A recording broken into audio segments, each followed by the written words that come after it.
फिर से एक न्यू व्लॉग लेकर आया हूँ। तो दोस्तों मैं आप लोगों को बताती हूँ सौगरी पत्ता चमथम किस तरह से बनाते हैं। तो ये रही सौगरी का पत्ता। तो सौगरी पत्ता बनाने में किस तरह से बनाती हैं मैं आप लोगों को दिखाती हूँ। पहले सौगरी पत्ता का डंडे को इस तरह से तोड़ कर रख देना है। और मैं सौगरी पत्ता बनाने से पहले मैं पकोड़े बनाती हूँ। पकोड़े किस तरह से बनाती हूँ वो भी आप लोगों को दिखाती हूँ। दोस्तों मैं पकोड़े बनाने के लिए मैंने यहाँ पर लिया है थोड़ा सा नमक और थोड़ा सा जीरा और हल्दी पाउडर और मिर्ची पाउडर घर में कुटा हुआ है सब। तो इसमें हम पानी डालेंगे। पानी डालने के बाद में इसको जन्म पत्ता डालेंगे। तो जन्म पत्ता इस तरह से लंबा लंबा डालेंगे और ये ऐसे बनाने से अलग सा मज़ा होता है। अब मैंने यहाँ पर कढ़ाई भी गरम कर लिया है। अब मैं बनाऊँगी पकोड़े। ये देखो दोस्तों बहुत अच्छी तरह से बन रहा है पकोड़े। और दोस्तों आप लोग भी मेरी तरह पकोड़े बनाना चाहते हैं और मीठे मठेल सीखना चाहते हैं तो मेरे चैनल को सब्सक्राइब कर दो। और उसके बाद में आप लोग मेरे कमेंट पर बताओ मैं कौन सी टॉपिक के सब्ज़ी बनाऊं, सिंजू बनाऊं, इरोम्बा बनाऊं, पकोड़े बनाऊं, कुछ भी। तो आप लोग मेरे कमेंट पर बोल सकते हैं और मैं आप लोगों के लिए अपने किचन पर खुद के किचन पर बनाकर आप लोगों को बताऊंगी। और आपकी किचन में आपके किचन में खुद ही आप बना सकते हैं मेरे वीडियो देखकर। और ये देखो ये बन गया है जन्म पत्ता का पकोड़ा। हम लोग को भाषा में बोरा कहते हैं।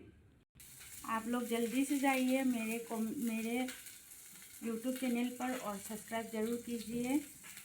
दोस्तों अब पूरी तरह से पकोड़े बनके तैयार हो गया है। अब मैं बनाऊंगी सौगरी का पत्ता बनाने के लिए यहाँ पर गरम कर लिया है। अब मैं सौगरी पत्ता रख रही हूँ। इसमें हम डालेंगे हिदल। इसको अब मैं यहाँ पर हिदल डाल रही हूँ। और हिदल डालने के बाद इस तरह से थोड़ा सा फ्राई करेंगे। और मैं डालूँगी पानी।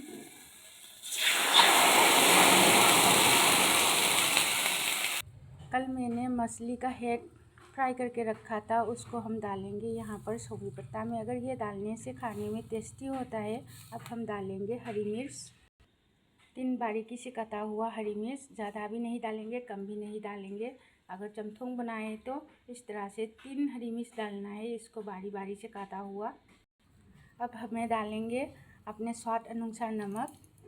बस अब ये बन गया है सौगरी पत्ता का बॉयल।